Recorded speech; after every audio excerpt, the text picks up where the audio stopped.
E aí, pessoal, muito bom dia a todos. Nós iremos iniciar a aula, certo?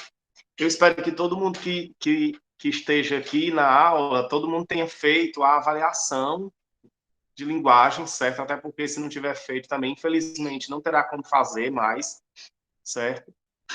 O link já está encerrado, sem receber respostas, então você não vai conseguir mais responder, certo? Nós fizemos essa prova aqui na segunda-feira, que hoje está com uma semana, que essa prova foi disponibilizada, certo? O link lá. E aí você teria que ter respondido até terça-feira, né? Ou seja, foi dia 19, você teria que ter respondido até o dia 20. Mesmo assim, como teve o feriado, aí depois do feriado, ainda teve ainda teve uma cobrança. Se você não recebeu a cobrança, muito provavelmente é que você fez, é que você já tinha feito a avaliação, mas aí quem não tinha feito ainda recebeu a cobrança lá de que fizesse e tudo mais e tal. Então, está encerrada essa avaliação, certo? Você já está no segundo ano, então você já está acostumado com essas avaliações desde o ano passado, certo? A gente faz ela assim por área, tem questões de português, aqui diz que tem questão de arte, mas foi só um erro de digitação, certo? Não tem questão de arte, porque arte é só no primeiro ano. São questões de português, de inglês, de educação física e de redação, certo? Eu não sou professor de redação de vocês, mas nós estamos pensando aí em, na próxima prova, ter alguma coisa que seja redação mesmo. Estamos pensando na possibilidade. Não sei se isso vai de fato acontecer, não, certo? Mas estamos pensando aí na possibilidade. Então, a gente tinha aqui uma prova com 20 questões, certo? Eu vou fazer hoje aqui a correção da prova de português, das questões de português. A gente tinha lá 6 questões de português, certo? E aí eu vou fazer essa correção aqui. A gente vai comentar um pouco sobre a prova, sobre os resultados, né? Se você fez a prova, eu espero que todo mundo aqui tenha feito. Ainda hoje, a sua nota, a nota da prova, certo? Não vai estar a média ainda final, mas vai estar a nota da prova. Ainda hoje, a nota da prova vai estar lá no aluno online, certo? Aí, lembrando, é só a nota da prova, não é sua nota final, certo? Mas aí você já consegue ver lá sua nota, certo? Não vai ficar como média, mas fica lá só como nota da prova, ok? Então, a prova valia 5 pontos, cada questão era 0,25, né? Porque eram 20 questões, certo? E aí tinha aqui essas perguntinhas para você se identificar. E aí vamos lá. Quais eram os conteúdos que foram cobrados nessa prova? Os conteúdos que a gente já viu até agora durante esse ano, certo? Romantismo, e aí só aquele capítulo introdutório, ou seja, o livro, só aquele primeiro capítulo que trata de romantismo. Inclusive, pessoal, se você não recebeu o livro ainda, toda aula eu estou falando isso agora, né? Mas aí eu reforço. Se você não recebeu o livro ainda, você pode ir na escola receber o livro, certo? Então, você vai em algum horário, manhã ou tarde, a escola está aberta, de manhã e de tarde, certo? Então, é só você ir de 7h30 até mais ou menos 11 horas, e de uma e pouco, 1h30, até quase 5 horas a escola está aberta. Eu acho até que até 5 horas a escola está aberta, certo? Então, você pode ir lá pegar o seu livro. É extremamente importante que você tenha um livro de português. Na verdade, todos, né? Não só de português. Eu estou dizendo de português porque é o que me compete, certo? Então, não deixe de ir lá se você não tem ainda, não deixe de ir lá pegar o seu livro. Então, os conteúdos eram esses: romantismo, aquele primeiro capítulo introdutório sobre o romantismo, que nós discutimos aqui, explicamos, lemos texto, fizemos atividades sobre romantismo, certo? Inclusive, tinha uma questão aqui que a gente vai ver, que era uma questão dada. Não dava nem para você errar essa questão, a gente pode dizer assim, né? A gente chega já lá nela. E, além de romantismo, substantivo, que foi o último conteúdo que a gente viu, um conteúdo gramatical, substantivo, para você reconhecer o substantivo, classificação de substantivos, etc. Certo? Aí a primeira questão aqui da prova, as 6 primeiras questões eram questões de português, né? Se você não está vendo aí, eu estou aparecendo numa tela, certo? E tem outra tela aí em que está a prova, em que está a avaliação, certo? Então você pode abrir aí essa tela, fixar essa tela que está a avaliação para você ir acompanhando, certo? E você, eu imagino que você lembre mais ou menos quais foram as alternativas que você marcou, você consegue ter uma base mais ou menos de quantas questões você acertou em português, né? Porque só são 6 questões que eu vou fazer a correção aqui, as 6 questões de português, certo? Lembrando, pessoal, eu acho que você sabe, mas é sempre bom reforçar que a nota, ela não é separada, certo? Tem uma nota de português, não, a nota da prova, ela é uma nota única para todas as disciplinas da área. Então, o seu desempenho tem que ser bom em todas as matérias, certo? Se você acertou todas as questões de português, mas depois você começou a errar as outras, aí acaba que a sua nota vai ser mais baixa, certo? Então, a nota de português não é dada só pelo acerto em português. Então, a primeira questão diz assim, ó, leia o texto a seguir para responder a questão 1. Do tamarindo, a flor abriu-se há pouco. Já solta o bogari mais doce aroma. Como prece de amor, como estas preces, no silêncio da noite, o bosque exala. É uma estrofe de um poema de Gonçalves Dias. Aí tem um vocabuláriozinho aqui, explicando o que é tamarindo, explicando o que é bogari. E talvez sejam as palavras assim que são mais complicadas. Talvez até, pessoal, exala deveria estar aqui, né? Também explicando o que é que significa exala. Exala significa solta cheiro, certo? É soltar o cheiro. Pode ser um cheiro bom ou um cheiro ruim. É soltar o cheiro. Por exemplo, vamos supor que uma pessoa não tomou banho, né? E aí você chega perto da pessoa e diz assim, essa pessoa exala um aroma desagradável, ou seja, ela solta um cheiro desagradável. Ou então a pessoa tomou banho, está toda perfumada, aí você diz, essa pessoa exala um aroma agradável, né? Isso significa exalar, certo? Aí a primeira questão dizia assim, ó, a natureza nessa estrofe. Vamos aqui fazer uma explicaçãozinha antes sobre a natureza no romantismo, certo? O romantismo, a escola literária romântica, ela tem muita história da natureza. A natureza exerce diversos papéis na escola literária romântica. Por exemplo, a questão de que está relacionado com a pátria, no Brasil principalmente, né? O romantismo brasileiro, a natureza está muito relacionada com a pátria.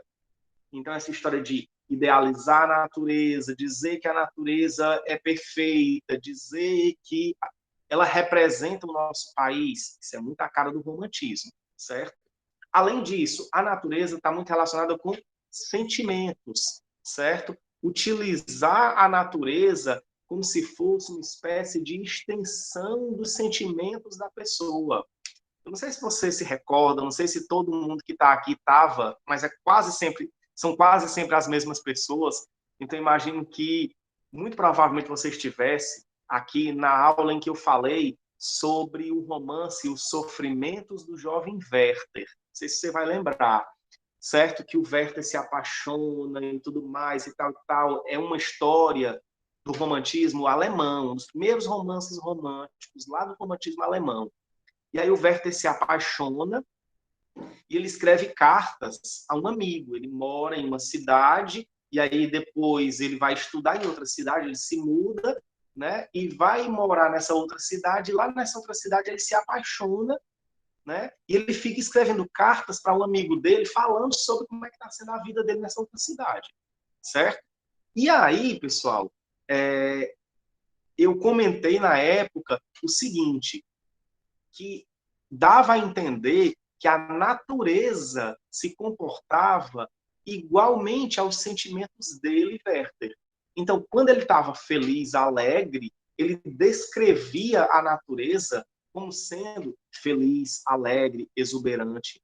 Quando ele estava mais triste, ele descrevia a natureza como sendo algo mais triste, mais morto, mais invernoso, né? É engraçado que para a gente aqui, o inverno, a gente chama de inverno, a época chuvosa, em que a natureza fica mais verde. Mas na Europa, o inverno é uma época muito, muito fria. Então, é um período em que a natureza fica mais morta, exatamente porque é tão frio que não prospera nada, né? Então, ele retratava a natureza como sendo algo mais morto, mais apagado. Por quê? Porque tinha a ver com a tristeza dele. Então é como se a natureza fosse uma extensão dos sentimentos. Isso é muito comum no romantismo. Vamos ver aqui. Porque essa questão não está falando sobre a natureza no romantismo de um modo geral, está falando da natureza nesse texto aqui. Do tamarindo, a flor abriu-se há pouco. Já solta o bogari, mais doce aroma como prece de amor, como estas preces, no silêncio da noite, o bosque exala. Então, a natureza aqui tem a ver com os sentimentos, né? Você pode ver aqui.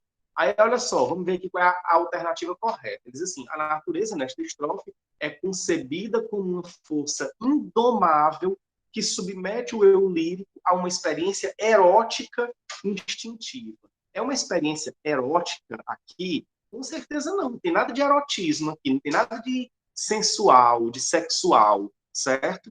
Então, é até uma coisa bem singela, do tamarindo a flor abriu-se há pouco, já solta o bogari mais doce aroma.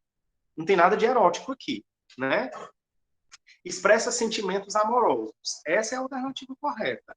A natureza aqui expressa sentimentos amorosos. Então, ele diz que do tamarindo a flor já se abriu. Ele diz que o bogari já solta um cheiro agradável, né? Tudo isso como uma forma de se referir ao amor, como prece de amor, como estas preces no silêncio da noite o bosque exala. Então ele compara ali a natureza ao amor, aos sentimentos, certo? Gente, eu vou só interromper aqui e desligar o microfone por alguns segundos, porque eu preciso me comunicar com uma pessoa aqui. É coisa rápida.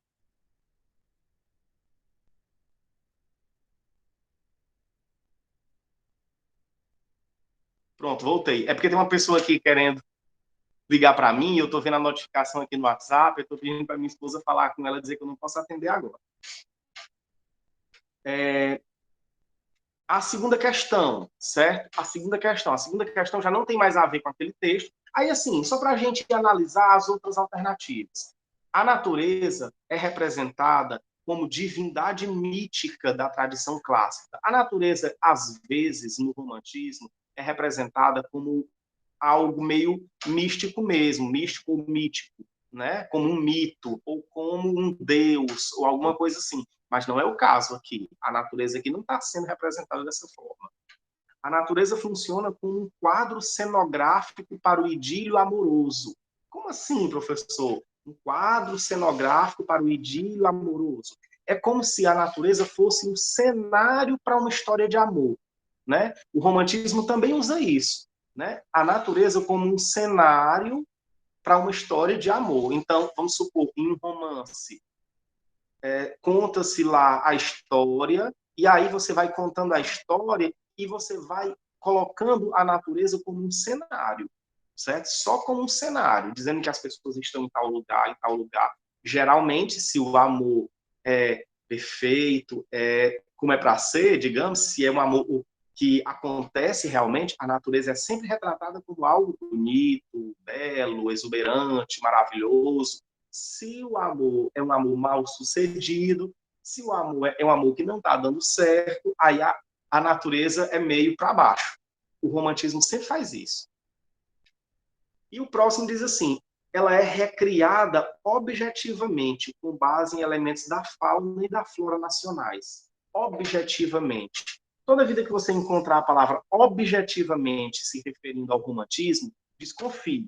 Desconfie que aquilo ali está errado, certo? Porque o romantismo, ele não é, em geral, objetivo. Ele é subjetivo. Qual é a diferença, professor, de objetivo para subjetivo?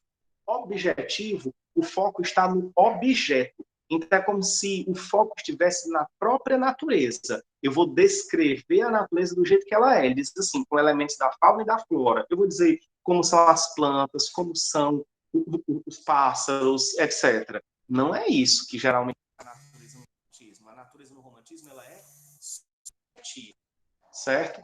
Ou seja, o que é que significa dizer isso? Significa dizer que a natureza no romantismo ela tem a ver com os sentimentos da pessoa que está falando sobre a natureza.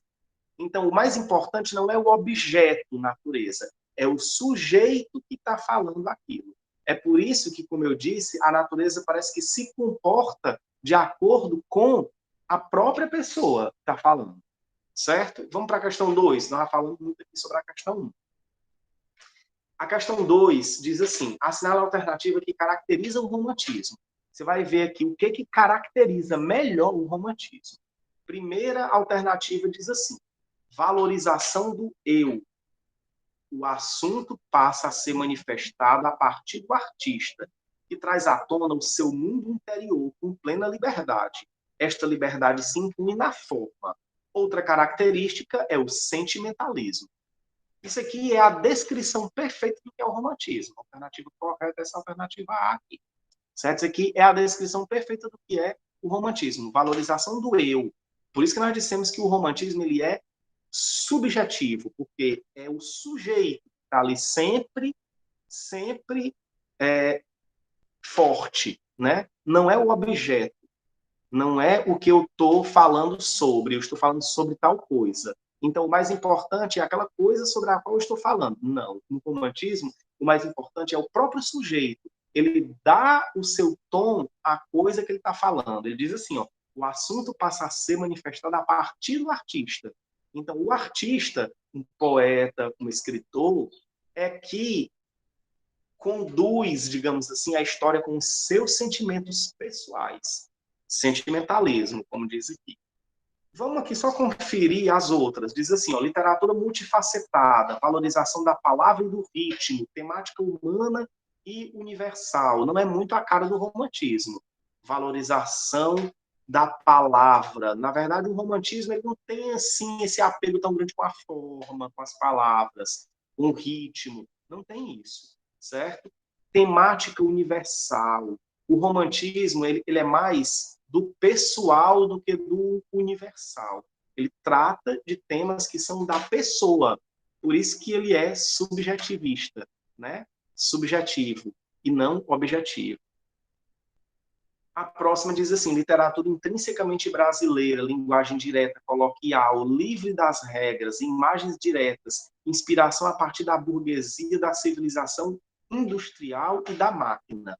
Não é bem a cara do romantismo. O romantismo no Brasil não tinha nem ainda tudo isso que está dizendo, da civilização industrial, da máquina. O Brasil aqui era muito precário ainda, digamos, não tinha ainda uma classe burguesa realmente, certo? Então, isso aqui é totalmente fora do contexto do que é o romantismo, ok? Alternativa D diz assim, literatura que busca inspiração no subconsciente, nas regiões inexploradas da alma. Para isso, usa meios indiretos a fim de sugerir ou representar as sensações. Funde figura, música e corpo. Não é bem a pegada do romantismo também, certo? E a alternativa é literatura que visa a perfeição da forma, a objetividade, o equilíbrio, a perfeição absoluta da linguagem. Prefere os temas novos e exóticos. Olha só, dizer que o romantismo está apegado à forma, à objetividade e ao equilíbrio é totalmente o contrário do romantismo. O romantismo não tem a ver com objetividade, não prefere a objetividade, como eu já disse, prefere a subjetividade, o equilíbrio. O romantismo não é equilibrado, muito pelo contrário, é exagerado. São as paixões exageradas. Então é zero equilíbrio no romantismo, certo? Qual é o equilíbrio que existe numa história, por exemplo, em que a pessoa acha melhor morrer, porque se ela morrer, ela pode concretizar o seu amor em uma outra existência, em uma outra dimensão, digamos assim. Isso não é nem um pouco equilibrado, né? Para a gente dizer que o romantismo prefere o equilíbrio. De jeito nenhum, certo? Então, a alternativa correta era lá a alternativa A. Essa daqui, alternativa A. Vamos aqui agora para a questão 3. A questão 3 diz assim: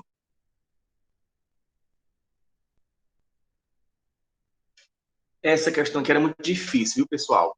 Olha só o que é que diz a questão 3. Na época da independência do Brasil, quando o nosso país precisava autoafirmar-se como nação, entrou em vigência entre nós um estilo de época que, pelos ideais de liberdade que professava através de sua ideologia, se prestava admiravelmente a expressar esses anseios nacionalistas. Tal estilo foi, não podia ser nenhum outro desses estilos aqui, porque nós não estudamos nenhum deles. Primeira coisa óbvia e lógica aí. Então, só dava para ser a alternativa A, romantismo, que foi a única coisa que a gente estudou. Mas, além disso, também, para não ficar só nessa, é porque é o que a gente estudou, tudo isso aqui é, de fato, uma descrição do romantismo. Na época da independência do Brasil, quando o nosso país precisava autoafirmar-se como nação, o romantismo ele começa quando? Em 1836. Lembra que eu falei que a chegada da família real no Brasil em 1808 foi muito importante para criar o contexto ideal para a criação do romantismo depois. Então, tudo isso aí está no contexto realmente da independência do Brasil. 1808, chegada da família real ao Brasil. 1822, o Brasil se torna um país independente. 1836, começa o romantismo, afirmando o nacionalismo, a pátria, o Brasil como um país novo e que tem futuro e tudo mais. Porque o romantismo ele é nacionalista, realmente. Entrou em vigência entre nós um estilo de época que, pelos ideais de liberdade, o romantismo professava esses ideais de liberdade, realmente, através de sua ideologia, que prestava admiravelmente a expressar esses anseios nacionalistas. De fato, o romantismo tem esses anseios, tem esses ideais nacionalistas, né? Então, obviamente, é o romantismo. Era por qualquer outra questão e é também porque, lógico, a gente só estudou romantismo aqui, então não tinha nem como ser outra coisa. Tem isso. Questão 4. A questão 4 diz assim, ó, assinale, agora nós vamos para os substantivos, certo? Acabaram as questões sobre romantismo, e aí agora as outras 3 questões são questões sobre o substantivo, certo? Não sei aí para vocês o que é mais fácil, se seria as questões de literatura ou se seriam as questões de gramática. As questões de gramática tinha a facilidade de que a gente estudou isso há menos tempo, certo? Então talvez estivesse mais fresco na sua cabeça, se você não recorreu lá ao livro para pesquisar.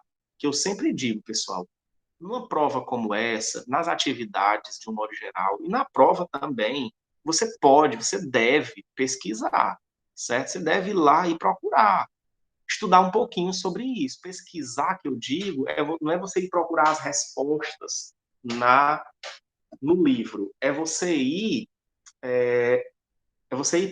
atrás do assunto no livro, para você se informar, né? A quarta questão diz assim, ó, assinale a alternativa que possui um substantivo comum. Vamos fazer o seguinte, a gente vai de um por um. Ele pede um que seja comum, simples, concreto e primitivo. Então, a primeira coisa, ele precisa ser comum. A gente vai ver aqui quais substantivos são comuns. A gente vai excluindo os que não são, certo? Os substantivos, você deve lembrar, eles podem ser comuns ou próprios. O que é um substantivo comum? É aquele que dá nome aos seres em geral. O que é o substantivo próprio? É aquele que dá nome a seres específicos. Por exemplo, o nome de pessoas, o nome de lugar, certo? Isso é um substantivo próprio, né? Então, Aristóteles é um substantivo próprio, Marina é um substantivo próprio. Aqui, por exemplo, tem a alternativa Helena. A Helena é um substantivo próprio, não é um substantivo comum. Então, o único substantivo aqui que não é comum é Helena. Então, a alternativa C você já exclui, porque você sabe que ela não é correta. Por quê? Porque precisa ser um substantivo comum, simples, concreto e primitivo. Helena não é um substantivo comum. Vamos lá, então. sobram os outros. Todos os outros são comuns. Então, todos os outros ainda estão no páreo, digamos assim. Precisa ser também um substantivo simples. Simples. Aí a gente viu lá na nossa classificação que os substantivos, eles podem ser simples ou compostos. Como é que são os substantivos simples? São aqueles que são formados por um único radical. É como se fosse assim, é só uma palavra que forma aquele substantivo ali. Substantivos compostos são aqueles que são formados por mais de um radical, certo? Guarda-chuva, água de colônia, certo? Isso é substantivo composto. Substantivo simples é aquele que tem só um radical. Aqui você tem girassol. Girassol não é um substantivo simples. Girassol é um substantivo composto. Foi mal, marcou aqui sem querer, certo? Mas não é que é o correto não, viu? Girassol é um substantivo composto. Então você já exclui também essa alternativa. É o único substantivo composto que tem aqui, é girassol, certo? Os outros todos são simples. Então, a gente já excluiu a alternativa B e a gente já excluiu a alternativa C. Nenhuma nem outra aqui a gente sabe que é correta, certo? Então, vamos para as outras agora. Ele quer também que seja um substantivo concreto. Então, lá na nossa classificação, a gente viu que existem substantivos concretos e existem os substantivos abstratos. O que são os substantivos concretos? São aqueles que têm uma existência independente das pessoas. Substantivo abstrato são aqueles que não são independentes. Eles precisam da pessoa para que eles existam. Geralmente, são sentimentos, são atitudes, são ações, são estados, certo? Estados aqui que eu digo, não o estado, o lugar, entendeu? São estados que eu digo as condições, certo? Então, isso são os substantivos abstratos. Okay? Substantivo concreto são aqueles que têm uma existência independente. Aqui tem algum substantivo que não é concreto? Sim, tem um substantivo que não é concreto. Honestidade. Honestidade é um substantivo abstrato. Inclusive, para existir substantivo, para existir a honestidade, precisa de alguém para ser honesto, né? Então, honestidade é um substantivo abstrato. Então, a gente já excluiu aqui a alternativa B, não é a correta. A alternativa C, certo? A B por quê? Porque a B, o substantivo é composto, não é simples. A C por quê? Porque ele não é comum, ele é próprio. E a D por quê? Porque ele não é concreto, ele é abstrato, certo? Então, B, C e D a gente já excluiu, ok? E, além disso, ele quer também que seja um substantivo primitivo. Tem que ser um substantivo primitivo.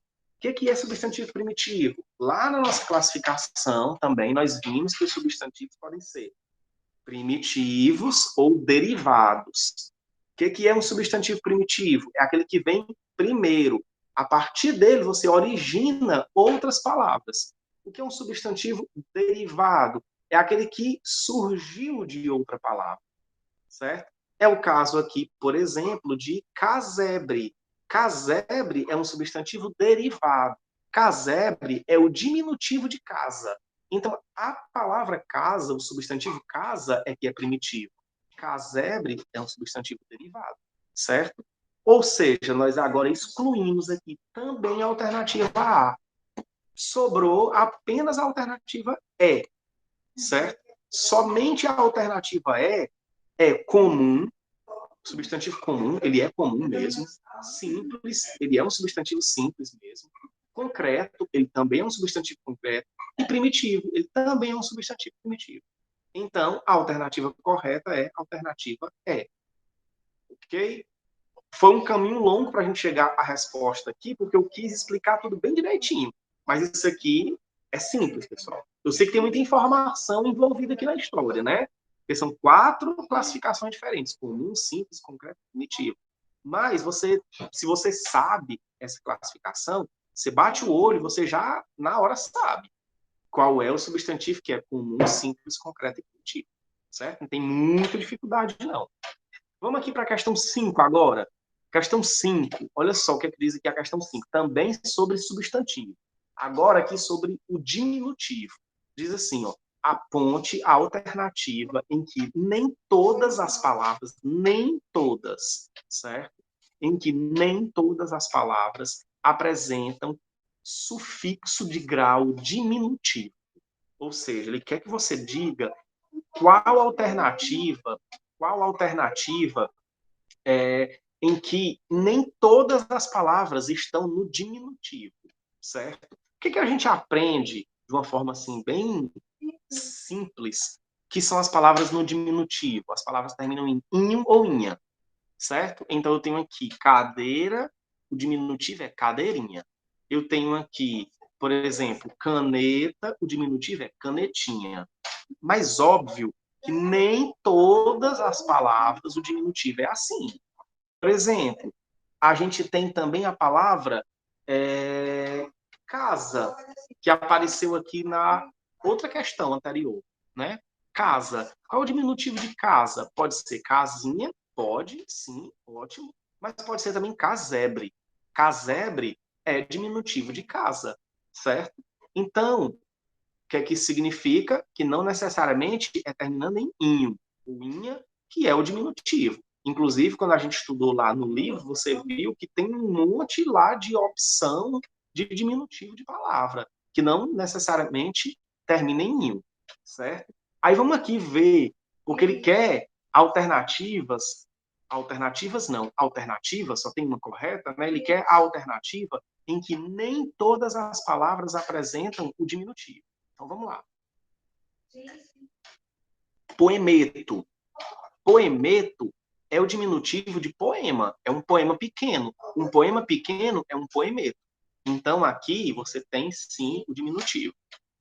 A próxima alternativa, não, a próxima palavra dessa alternativa, maleta. Maleta também é o diminutivo. É o diminutivo de mala. Você tem uma mala e você tem uma maleta, certo? Então é diminutivo. Ou seja, não é a alternativa A, porque ele quer a alternativa em que nem todas as palavras apresentam diminutivo. Então, a alternativa correta não é a A. Vamos para B. Rapazola é o diminutivo, certo? Por mais que a gente não tenha contato com esse diminutivo, porque quando a gente quer fazer o diminutivo de rapaz, a gente chama de rapazinho, né? Mas rapazola também é diminutivo, certo? Bandeirola, mesma coisa. Quando a gente vai fazer lá a festa, por exemplo, no São João, a gente bota as bandeirolas. O que é uma bandeirola? Uma bandeirola é uma bandeirinha. É a mesma coisa que bandeirinha. É o diminutivo de bandeira, certo? Então, os dois aqui são diminutivos, tanto rapazola quanto bandeirola. Então, essa alternativa aqui também não é, aqui é para você marcar, que ele quer aqui nem todas as palavras estão no diminutivo. Alternativa C. Alternativa C tem duas palavras também. Viela, que é o diminutivo de vila. Você tem uma viela. É uma vila pequena, certo? Então, é diminutivo. E ruela, que é o diminutivo de rua, certo? Que também pode ser ruazinha. Ok, pode ser ruazinha. Mas ruela é o diminutivo de rua, certo? Então, as duas palavras aqui estão no diminutivo. Ok? Aí a gente tem agora outra situação, que é com essas duas palavras, lugarejo. Um lugarejo é um lugar pequeno, certo? Vamos imaginar que você vai. Eu vou dar um exemplo aqui de um lugar que eu acho que não tem ninguém aqui que seja desse lugar. Que é para depois ficar dizendo que eu tô falando que tal lugar é pequeno. Mas vamos supor que você está saindo aqui de Solonópolis e vai lá para Jaguaretama. Aí você passa no Buqueirão. O Buqueirão é um lugarejo, certo? Ou seja, é um lugarzinho pequeno, né? É uma vilazinha pequena, é um lugarejo, ok? Então, lugarejo é o diminutivo de lugar, que também pode ser chamado de vilarejo. É também o diminutivo de vila, certo? Vilarejo, ok? Então, aqui também está no diminutivo, certo? E aí, pelo jeito aqui, a alternativa que você vai marcar é a E, né? Porque até agora a gente já encontrou diminutivo em todas as alternativas. Vamos ver aqui se realmente é a alternativa E.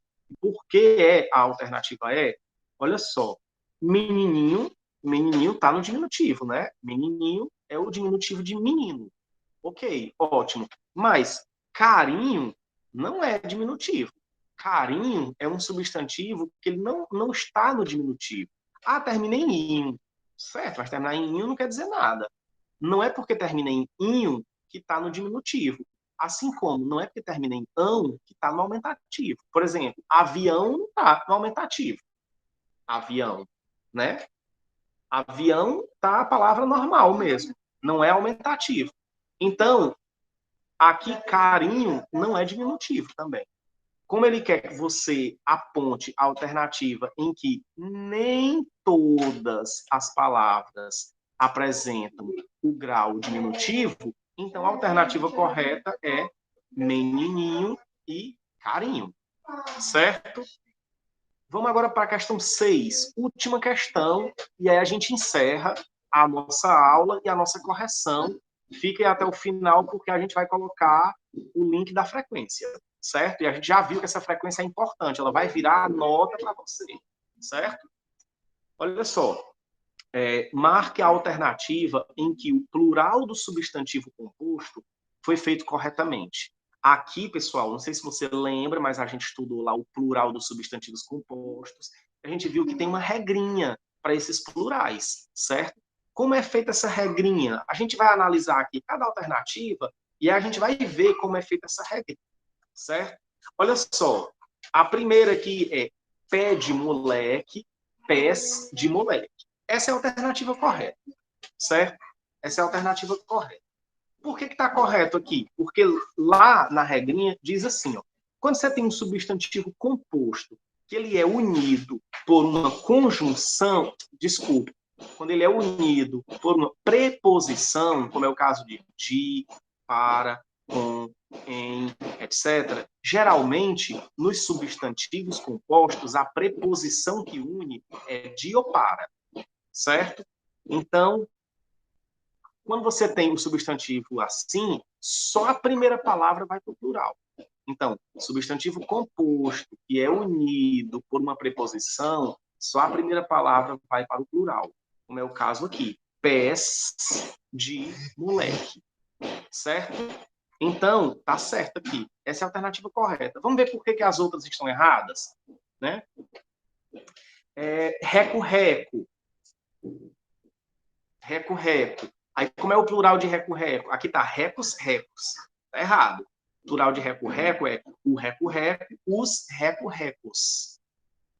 Quando você tem um substantivo composto, que ele é uma onomatopeia, ou seja, uma palavra que é o som de alguma coisa, isso é uma onomatopeia. Tic-tac, reco-reco, bem-te-vi, certo? Isso é uma onomatopeia. Quando a palavra é uma onomatopeia, só a última palavra vai para o plural. Então, aqui em reco-reco, só era para ir para o plural esse reco aqui. Era para ser reco, recos. Ok? Salário mínimo. Salário mínimos. Também está errado. Por que está errado? Porque quando é um substantivo composto e as duas palavras podem ir para o plural, as duas vão para o plural. Como é o caso aqui, ó, são só duas palavras e todas duas podem ir para o plural. Tanto salário quanto mínimo. Então, o plural de salário mínimo é salários mínimos. As duas palavras vão para o plural, certo? Água de colônia. Nós já vimos lá no início, na alternativa A, que como é feito o plural quando o substantivo é composto e ele é junto por uma preposição. Só a primeira palavra vai para o plural. Não é assim que a gente viu? Só a primeira. Então, pés de moleque. Aqui também era para ser como águas de colônia. Aí aqui tá, águas des colônias. Pelo amor de Deus, nada a ver, né? Beija-flor. Beija-flor, aqui é o seguinte, nem dá para as duas palavras ir para o plural, porque beija não tem plural, não tem plural de beija, entendeu? Não tem beija, beijas. Beija é um verbo, o verbo beijar. Então, ele não dá para você colocar no plural. Então, quando não dá para você colocar alguma das palavras no plural, a que vai para o plural é a outra, como é o caso aqui. Qual é a que dá para colocar? Qual é a que dá para colocar no plural? Flor. Flor dá para colocar no plural. Então, como é o plural de beija-flor? Beija-flores. O beija-flor, os beija-flores. Certo? Aqui tá, beijas-flor. Então, tá errado. Ok? Aí daqui para frente agora são outras questões de outras disciplinas. Tem redação e tem outras aqui. Certo? Então, pessoal, era isso. Eu espero que você tenha conseguido responder bem aí as questões de português, certo? Não eram questões difíceis, certo? Eram questões até relativamente fáceis. Dava tranquilamente para a gente acertar as 6 questões de português aí, tranquilamente, ok? Então, eu vou colocar aqui agora a frequência no chat, certo? A frequência da aula no chat. E aí, como sempre, à medida em que você for respondendo a frequência, você pode ir também saindo da aula, certo? Um excelente dia para todo mundo, uma excelente semana a todos e até a próxima. Essa semana nós ainda temos aula de português, certo? Aí lá na próxima aula a gente vai fazer uma explicaçãozinha de um conteúdo novo, provavelmente, e começar e fazer uma atividade, ok? Tchau para vocês, boa semana e um cheiro bem grande.